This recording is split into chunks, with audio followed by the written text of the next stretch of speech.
ಜಂಬೂ ಸವಾರಿಯಲ್ಲಿ ಅಭಿಮನ್ಯು ಕೈಬಿಟ್ಟ ಹಿನ್ನೆಲೆ ಸಚಿವ ಈಶ್ವರ ಖಂಡ್ರೆಯಿಂದಲೇ ವಿರೋಧ.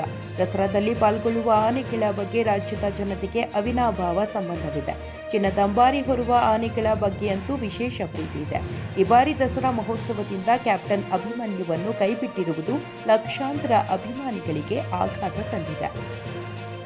ದಸರಾ ಮಹೋತ್ಸವದಲ್ಲಿ 6 ಬಾರಿ ನಾಡದೇವಿ ಚಾಮುಂಡೇಶ್ವರಿ ವಿರಾಜಮಾನಳಾದ 750 ಕೆಜಿ ತೂಕದ ಚಿನ್ನದ ಅಂಬಾರಿ ಹೊತ್ತು ಗಜಗಾಂಭೀರ್ಯದಿಂದ ಹೆಜ್ಜೆ ಹಾಕುತ್ತಿದ್ದ ಅಭಿಮನ್ಯುವಿಗೆ ನಾಡಿನಾದ್ಯಂತ ದೊಡ್ಡ ಅಭಿಮಾನಿ ಬಳಗವೇ ಇದೆ.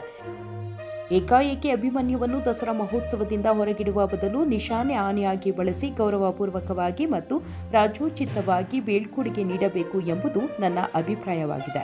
ನಾಗರಹೊಳೆಯ ಮತ್ತಿಗೂಡು ಶಿಬಿರದ 59 ವರ್ಷ ವಯಸ್ಸಿನ ಅಭಿಮನ್ಯು 300ಕ್ಕೂ ಹೆಚ್ಚು ಆನೆ ಸೆರೆ ಕಾರ್ಯಾಚರಣೆ ಹಾಗೂ 80ಕ್ಕೂ ಹೆಚ್ಚು ಹುಲಿ ಸೆರೆ ಕಾರ್ಯಾಚರಣೆಯಲ್ಲಿ ಪಾಲ್ಗೊಂಡಿದ್ದಾನೆ.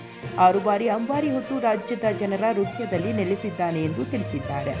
1968ರಲ್ಲಿ ಕಾಕನಕೋಟೆ ಖೆಡ್ಡ ಕಾರ್ಯಾಚರಣೆಯಲ್ಲಿ ಸೆರೆಹಿಡಿಯಲಾಗಿದ್ದ ಅರ್ಜುನ 22 ಬಾರಿ ಜಂಬೂ ಸವಾರಿಯಲ್ಲಿ ಭಾಗಿಯಾಗಿ 8 ಬಾರಿ ಚಿನ್ನದ ಅಂಬಾರಿಯನ್ನು ಹೊತ್ತಿದ್ದ. 60 ವರ್ಷ ತುಂಬಿದ ಬಳಿಕವೂ ದಸರಾ ಮಹೋತ್ಸವದಲ್ಲಿ ಭಾಗಿಯಾಗಿದ್ದ. ಅದೇ ರೀತಿ ಬಲರಾಮ ಕೂಡ ಪಾಲ್ಗೊಂಡಿದ್ದ.